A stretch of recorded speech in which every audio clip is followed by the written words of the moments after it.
pessoal! Hoje eu estou aqui para poder conversar com vocês sobre o tema o que a criança precisa antes de escrever. Bom, e como de costume eu vou começar com uma frase.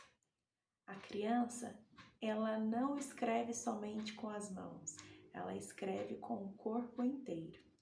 E para elucidar para vocês, o significado dessa palavra, eu vou trazer aqui um exemplo. Bom, nós entendemos que o nosso corpo é um sistema, não é mesmo? Então, com o sistema muscular não é diferente, né? Nós temos aí músculos agonistas, né, que são os músculos principais, nós temos os músculos antagonistas, que são aqueles que fazem movimento contrário a esse principal, e nós temos os músculos sinergistas, que são aqueles responsáveis por auxiliar na estabilização do movimento muscular. Então eu reforço para você, a criança escreve com o corpo inteiro e não apenas com as mãos. Elencamos a motricidade em duas áreas. A área da força, que aqui nós temos a área da região palmar. Então a preensão palmar.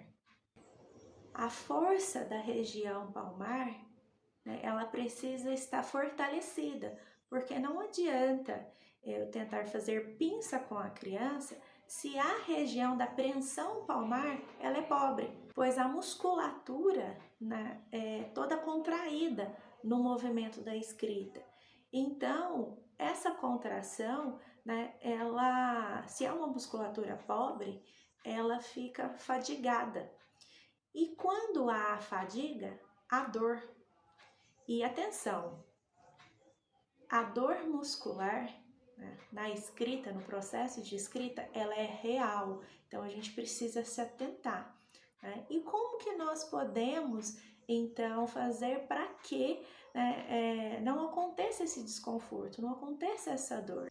A única forma, né, de evitar essa dor é fortalecendo esse músculo.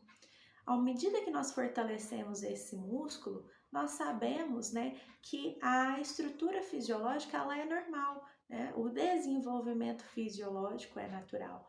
Então, com isso, o fortalecimento ele vai ser a única forma de evitar essa fadiga muscular.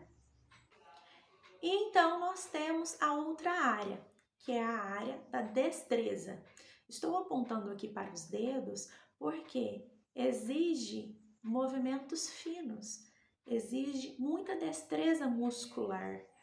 Então, por isso que nós separamos em primeira área, né, de força, e a segunda área, que é a da destreza.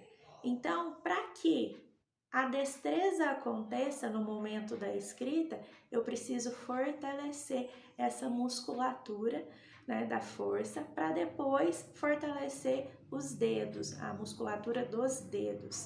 Pois lembrem-se, para poder ter controle de músculos menores, eu preciso fortalecê-los, ok?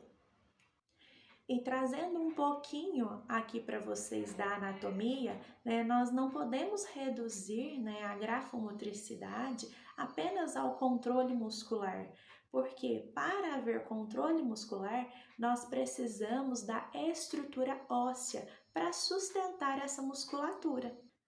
Logo, então, pensamos, como podemos exigir uma escrita madura de crianças de 5 e 6 anos que ainda não têm, né, a estrutura óssea madura para sustentar toda essa musculatura?